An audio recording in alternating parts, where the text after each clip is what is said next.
12:02. There might be a couple more joining online right now. I'm gonna let them in. I did start the recording.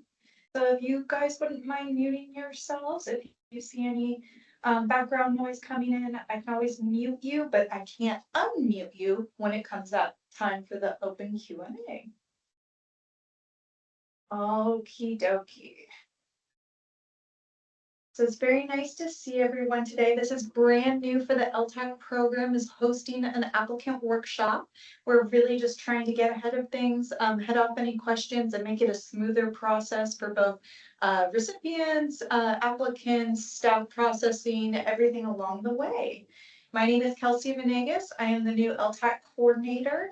I have been on the islands about 12 years, so not new to the area. I've had the joy and opportunity to get to know many of you in around the islands and both working for the county for the last 2 years.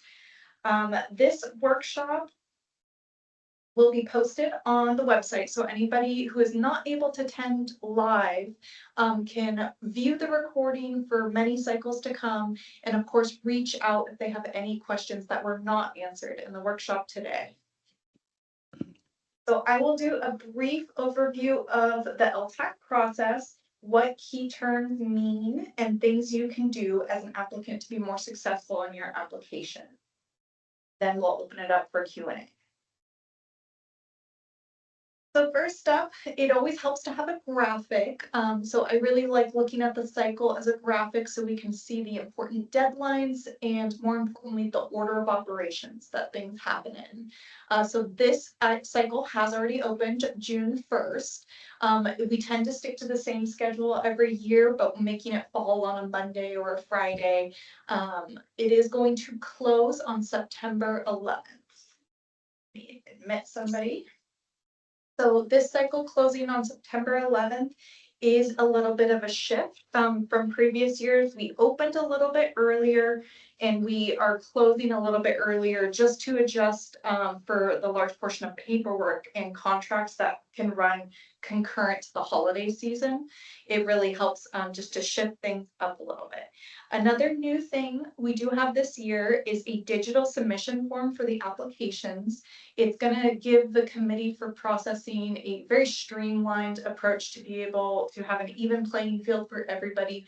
So you can view that ahead of time on the LTAC webpage for the county website. You can click through it. You can start to fill it out. You can save it for later. You don't have to do it all in one go, and you can just familiarize yourself with it. And if you do run into any submission problems, please reach out to me. I am the person behind the digital form as well. Although the LTAC committee is who you are addressing in your application, all finalization does go through county council. So you'll see that come up on the shift right here, that there is we will score, review the applications, and then around November 10th, pending any schedule changes, the applications will be presented to council for their final approval and what is called a recommendation from the LTAC committee. So on the LTAC committee's behalf, I will go to council and I will say, we have this amount of awards, we have this amount. One second, you'll let somebody in.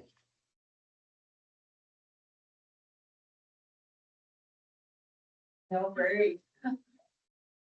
Got a lot of online attendees. You guys are my first in person. So we were just looking at what the current timeline is looking like for this calendar year. The fact that the cycle has already opened. We are at the workshop, which is the very first workshop we've ever done. And then once the applications are scored, we do take it to council for their final approval. And once council has approved, I can then send out the contracts, and the contracts will state what your grant amount has been approved for. It will state the terms and how we go about the reimbursement process. So that is all good. And then I will also notify applicants if you are unsuccessful. So you will get notified either way.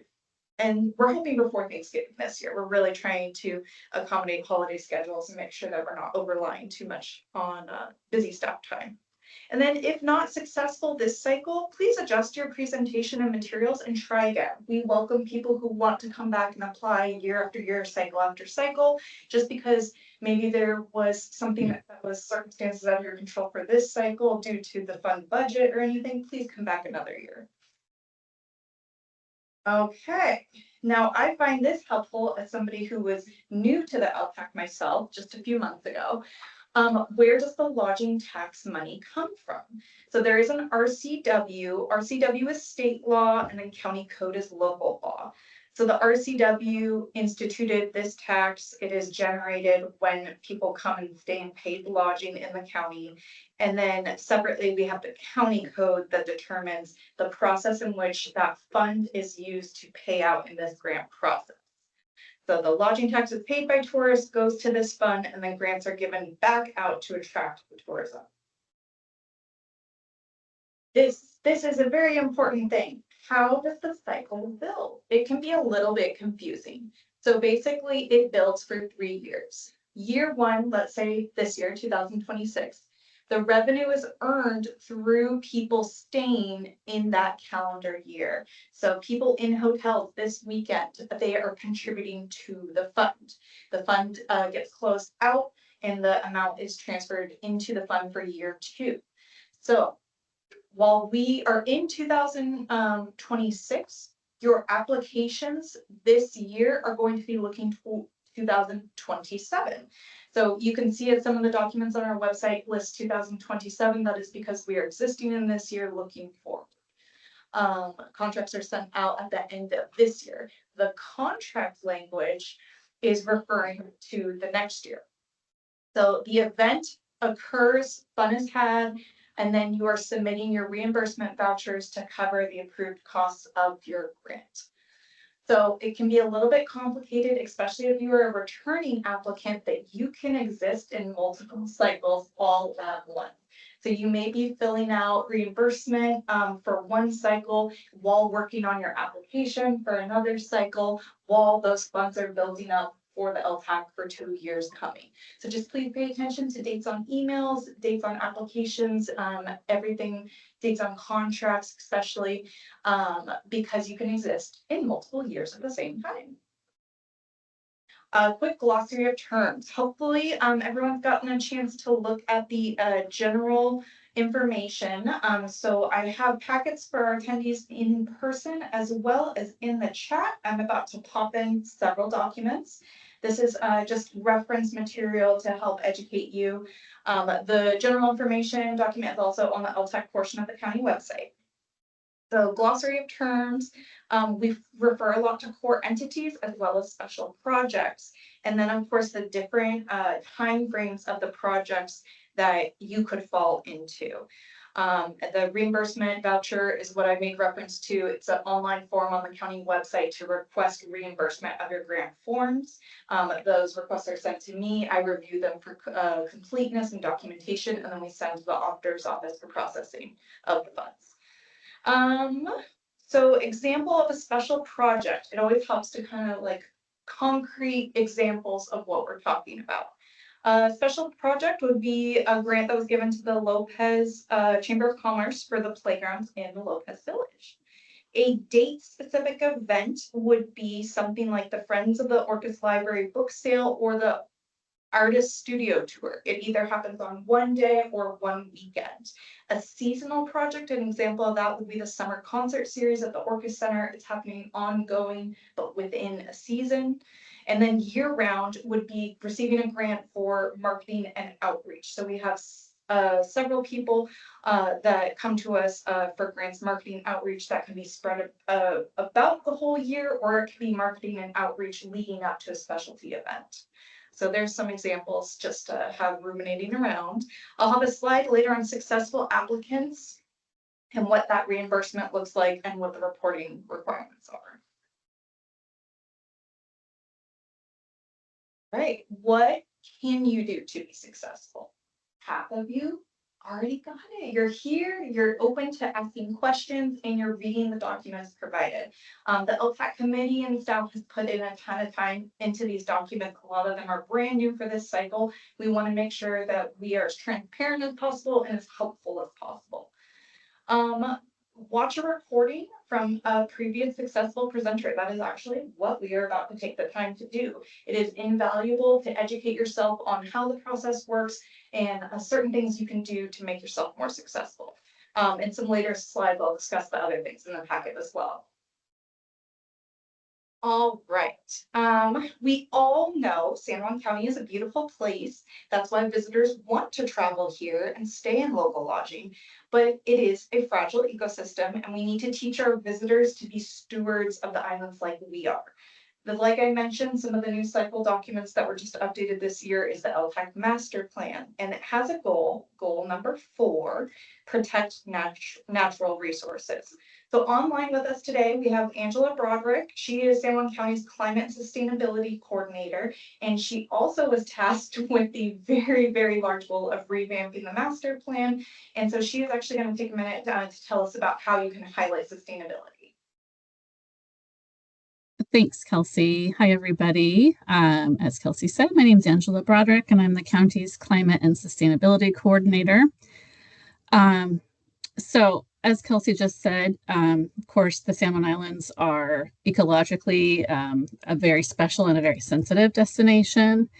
And we know through years of research and surveys that both residents and visitors share the same desire, which is that we want our tourism here and our visitation to not degrade what makes our island special. So it follows that the LTAC funded projects should really try to reflect that stewardship ethic. The county uses the state lodging tax program to invest in activities and facilities that increase tourism-related revenue through a sustainable visitor experience. So what does that mean for your application? First, as Kelsey just touched on, be sure to visit the LTAC vision, mission, and goals in the master plan update and make sure they're reflected throughout your application. The truth is that these ideas are sort of baked into the entire sort of guiding document. It's about how we want to invest and keep our tourism assets for future economic and environmental sustainability. So this really means thinking about how is your project supporting local economic vitality? How is it enhancing a visitor's experience and connection to this place? And then how's it protecting the environment and our community values that we all share?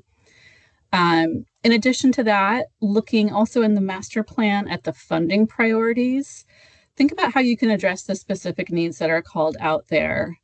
And think also about how you can demonstrate that stewardship ethic in the way you communicate with visitors and in the way you talk about your programs or projects. And then a few examples of what this could look like. There's a couple on this slide. So one is thinking about, for example, let's say you're hosting a special event. What kind of waste reduction efforts might you take at that event?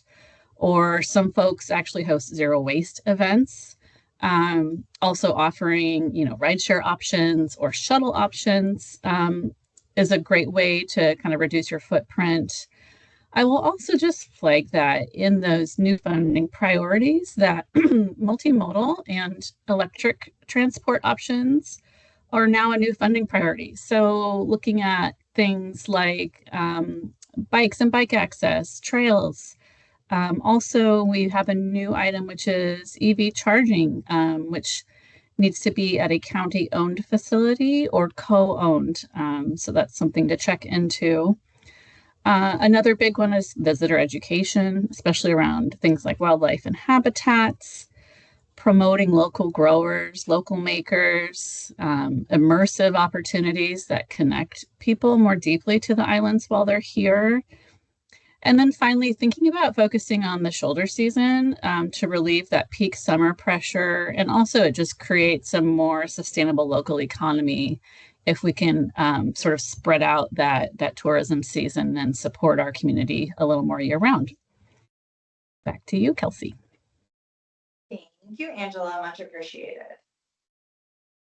All right, so we are gonna settle in and we're gonna watch approximately 10 minutes here of this presentation from last cycle. So you will see that it's held in the council hearing room, which is being occupied by council today. But our presentations most likely will be over there. So you'll have a little presentation desk. Some things to note on this example, she does not have a PowerPoint or video. She just knows her facts. And so that's highly valuable. If you have reference sheets to know your numbers or other data that you might want to use in your presentation, the more data, the better. You don't necessarily need a tech to assist in your application. Another thing that this presenter does is she touches on almost every goal of the LTAC master plan in her presentation and why her project is a good fit for LTAC. So just a second, we're gonna play this, and please let me know if there's any audio issues from our remote attendees. Angela, you can message me if something doesn't come across.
So the presentation slots in front of the LTAC committee are 15-minute time slots. So you have that time to speak to your project, and then after you conclude, it opens up and LTAC is able to actually ask you further questions. So we'll just see the couple of questions.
All right, so we can all see why we chose that one as a really good example. It was a very smooth presentation. She hit all of the master plan points. She had answers for the questions that the committee had back to her. It is acceptable to say, I don't know, I can follow up and get that information.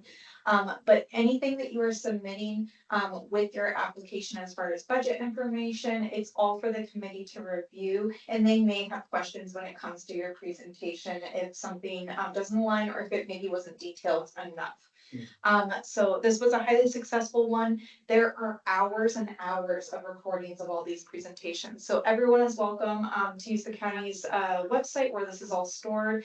You can go off there and you can look under the LTAC filter, and there's cycles and cycles and cycles of these kinds of videos. So if you want to educate yourself a little bit further on how you could do your best presentation, I highly recommend doing that. And then we wanted to introduce Mari. She is here. She is part of our LTAC committee. And so thank you so much for coming in person. Very delays as usual, an hour delay from Lopez, so yeah, but I was able to just. I saw you online. I'm surprised. Thank you. All right, so next we are going to be moving on. This is applicant responsibilities. This is the tasks that you have ahead of you. Right now, we would suggest working on your application and your presentation. Those are going to be how you want to structure them as far as the depth of information you want to provide and specific examples. You can do a PowerPoint. She chose not to. You can have a video. We've had many applicants do that in the past. Upon the cycle closing, I will notify you of when your presentation slot is and the presentation day. It is spread over 4 days as we have a lot of applicants. It's a lot of time from our committee members and we really, really appreciate them. So we're going to try to make it as streamlined and as smooth as possible. So at this point in the cycle, the only disqualifiers for the ability to present to the committee would be if you did not follow the rules of submission or if you missed the deadline. It is unfortunate, but we have to have a very firm deadline. We receive upwards of 75 applicants per cycle, and we only expect it to increase as fiscal things are tightening up for everybody. Or the only other disqualifier would be is if your project was determined ineligible by funds by our prosecuting attorney's office within the county, and that is determined by the RCW. So every entity that is submitting does go through a review process just to make sure that they fit in the legal definition. Which, if you have any questions, feel free to follow up with me after the fact. Is that description somewhere of? Yeah. Okay.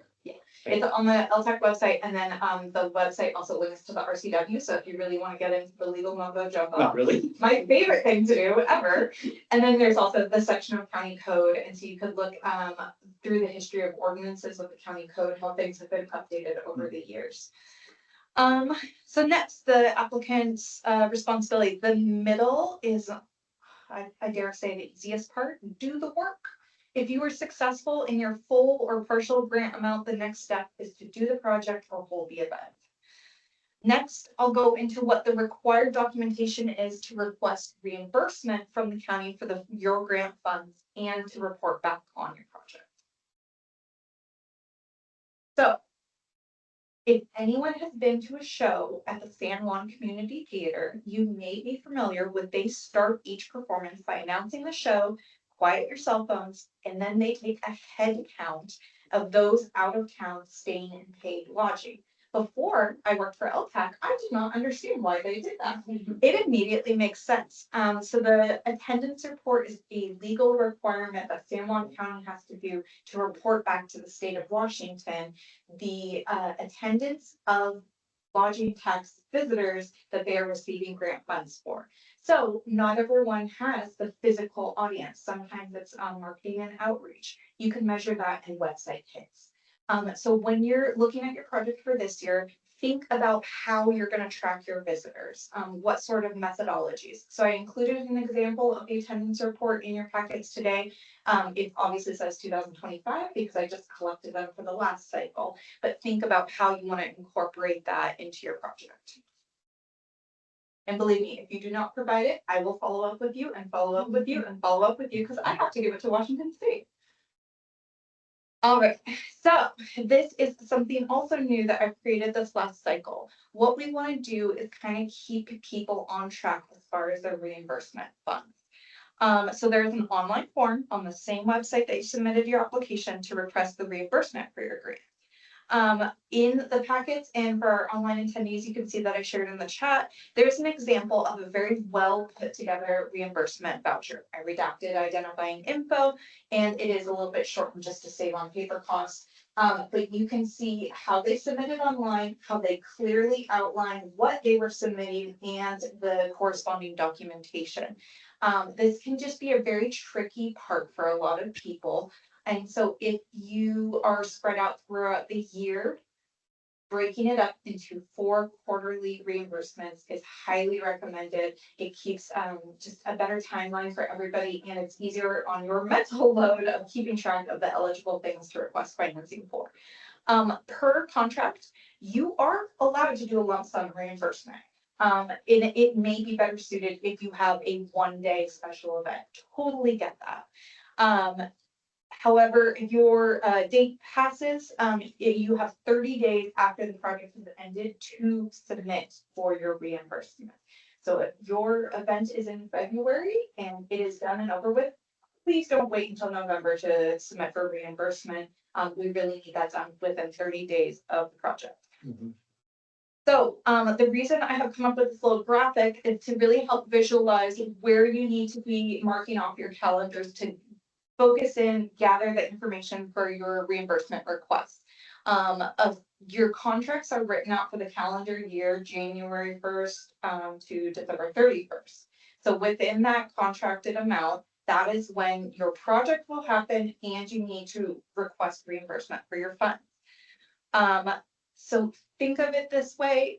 If you waited until the very end of the year to request your reimbursement funds, it's you and 50 something other grantees requesting all at the same time, on top of the LTAC committee and others being in the new LTAC cycle. We're actively taking in new presentation applications, contracts happening for the new cycle as we're processing the reimbursements for the other. So to be mindful of the processing time it's going to take for the auditor's office to cut your checks, for my time to actually review the documentation to make sure that everything matches up. And in years past, this has all happened on top of the holidays. So we've shifted our application window up a little bit to hopefully smooth this out. So the timely reimbursements makes for timely payment on the applicant's or recipient side. And also, if you have any questions, please let me know. I'm happy to do that. Something I've started this year is I send out a quarterly email to all the recipients.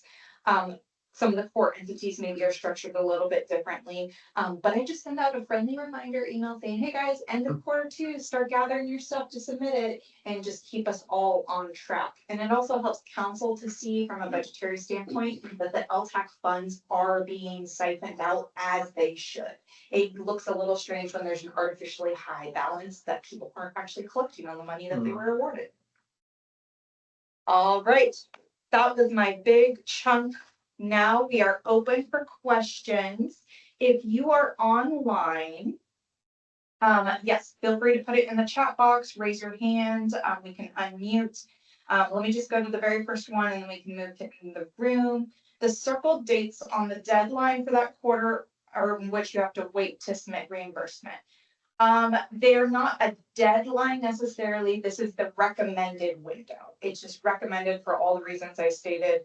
It helps keep the auditor's office on track. It helps make easier tracking in the file system that we can label them Q1, Q2, Q3. So you don't have to submit by March 31st. I would highly recommend having it on your mind by March 31st and gathering your documentation. You might be looking for that one invoice that happened January 2nd, and it might be a little trickier to find than you thought. So it's not a deadline. The reason you may see online on the voucher system, if I click the button that rejects your application, it may be insufficient documentation. And so there is a little text box where I can explain why I rejected your voucher reimbursement form. And it's usually something super simple.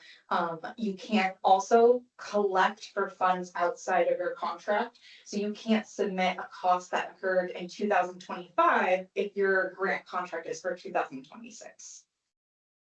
And if you use a fiscal sponsor as your nonprofit, do you submit through the new portal or does your fiscal sponsor have to do it for you? No, you can submit through the portal yourself. That is fine. If you need a different check address date than your fiscal sponsor, please just send me an email and we can work that out on a case-by-case basis. All right, so that was the questions in the chat. Do we have any questions in the room? I was wondering earlier when you were talking about the different types of applicants, so some are for special events or seasonal event series versus year-round. Could those be, different? Like if you have year-round programming, but you also have like a big summer event, could that all be rolled into one application? And would those event costs still qualify and be reimbursable? In that instance, I would recommend separating them out to 2 applications. There is a chance you could get both approved by the committee, or there is a chance that only one would be approved. So it is recommended if you're talking about 2 separate events. As you can see, it's all public documents. That has happened. Entities can apply for 2 separate things and get both approved if the committee deems that it fits all the criteria. Okay. Yeah. And that looks like Deborah has a question online. Deborah, you can unmute if you'd like to ask. Yes, hello. Thanks, Kelsey, for holding this workshop, and Angela. I have a question as an applicant from the past. I looked through the application and whatnot before this webinar, and in the past, we've been asked to submit minutes, board minutes, that our board approved that we apply for, that we could apply for an LTAC grant. I didn't see that this time. Is that true? So I believe it's based on what type of organization you are. If you are claiming to be nonprofit or if you're claiming to be a different type of entity, some are required, some are not. So I believe it is still required if you fall under a specific type. And so maybe on the online form, I just have it hidden a little bit. I have certain conditional boxes. So if you select one of the drop downs, additional questions will appear, but I just didn't want to confuse the masses. And so in your case, since you guys are a reoccurring applicant, we always have it from last year as well. Okay, so we're a nonprofit, so I should get approval? Based on my memory recall, I think nonprofit, you should provide that, yes. I don't remember exactly which conditional drop down it is. Yeah. Okay, I'll find that. Okay, thank you. Yes. It sounds like local transportation is something that's definitely approved through this, because will be highly encouraging all attendees of my events to take the ferry by foot, and not bring cars to get to my location. So that, I don't know why I'm saying that then. Is ferry transportation ever covered? If it is part of the outline of the project that was presented and approved, yes. Ferry travel could be covered if it was something that was related to putting on your event and the committee had approved that. So if the event is bringing people from off island, right, and that's a big purpose of it is to bring off island people, that's something that could get packaged in, you're saying. Oh, okay, so let me just to make sure I understand. So you're talking about the participants of the event getting their travel covered, not necessarily an artist or a performer coming to the island. Sure, but yes, yeah, let's go with the participants. That's something I'll look into. That's Okay. So being that this is county funds, sometimes we have to run things past our PA's office, and that is one I will have to run past our PA's office. I'll get back to you. Is it Danny? No. Oh, okay. You sound very much like another applicant that I have talked to about some of the very similar concepts. Okay. Oh, yeah. But no, it was a great question. LTAC is great in the aspect that it's very open-ended as to what attracts tourism. And so sometimes interesting questions arise because then we're like, oh, we've never had a project like that. I haven't thought about it. But yeah, LTAC can really open up to a lot of creativity in our community, which is a really nice benefit. For the applicants, do they all need to be individuals, entities, or organizations that are based in San Juan Island? So you don't have to be based in San Juan Island to apply. I do think it is a factor that the committee looks into, and it can impact the scoring of your application. But you do not have to. And it's like one of our participants had mentioned having a fiscal sponsor. So that fiscal sponsor can be located off island. And then maybe the project itself is on island. Yeah, so that's a common occurrence that we've seen in the past.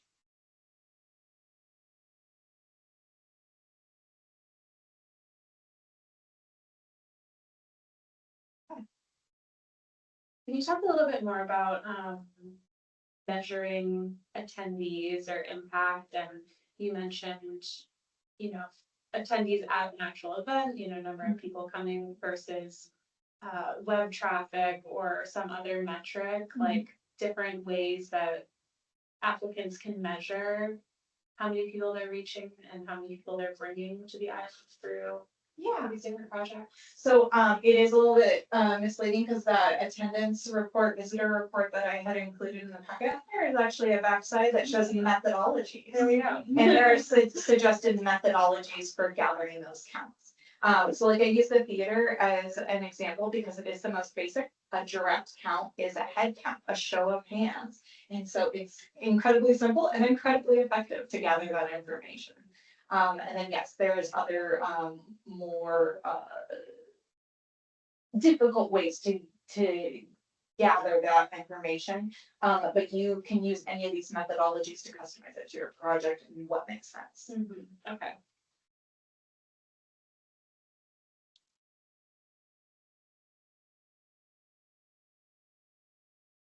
And then, yeah, so there is a little bit of time, so there's a note on there that the attendance report is collected at the end of the year, but no later than January 26th, because we have to submit it to the state.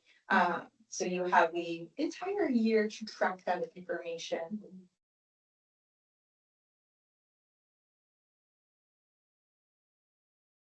All right, do we have any hands up online?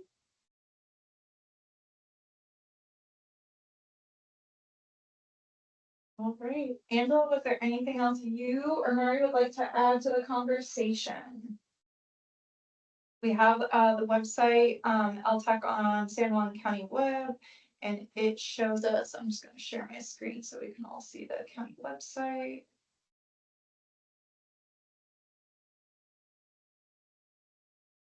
I don't have anything really to add, Kelsey. It's just that, as the county's climate and sustainability coordinator, I'm always happy to try to support everybody's efforts to, take that extra step to think about how they can be sustainable. So you're always welcome to reach out to me. I'm Angela Broderick, so Angela B at sanjuancounty.gov, or you can find me on the county website. I work in the Department of Environmental Stewardship. I'm going to share Angela's email in the chat for anybody who has additional questions about sustainability in the county or alternative modes of transportation, projects that would be eligible. Right now, I'm going to share what the LTAC website looks like on here. This is the general information as the very first link that's included in these physical packets, as well as the chat documents I provided online. I believe it's like 6 or 7 pages, and it really goes into detail, outlines the whole process. The photographic really condenses it down, and then the general information goes into a lot of detail. There is the link to the application. And so on September 11th at 5 p.m., that link will just go dead. And so that's the way we have it set up. So please make sure you work on your application. You can submit it at absolutely any time, though. The earlier, the better. We would love to start receiving those because our committee then needs to work on scoring all these applications. And scoring 75 10-page applications would take a very long time if we all waited till the last minute. So you can see here, this is why we're recording today, is so I can post it here on the website for anyone not able to attend, or that they found out LTAC was a thing next week and they were not able to see this today. So we're gonna post the recording online, and then this is the reimbursement link that I mentioned there. So you can see all the clickable county code, as we were talking about, if someone wanted to educate themselves further on what, why it exists and what is eligible.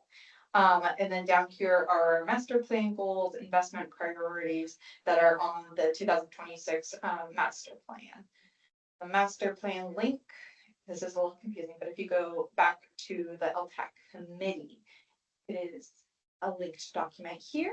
And then this is where I was referring to previous recordings of the committee presentations and deliberations. This is all part of the Open Public Meetings Act, that this is all recorded and viewable for everybody. So if you feel like you would like to go back and watch the previous 3 cycles, I know I did to educate myself on my new job, but this is all available here to the public.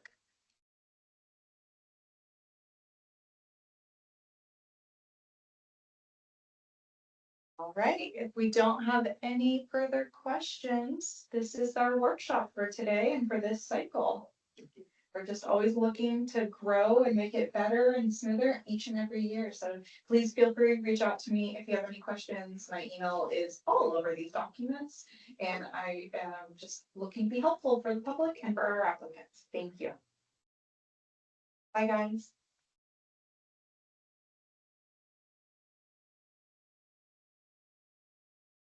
I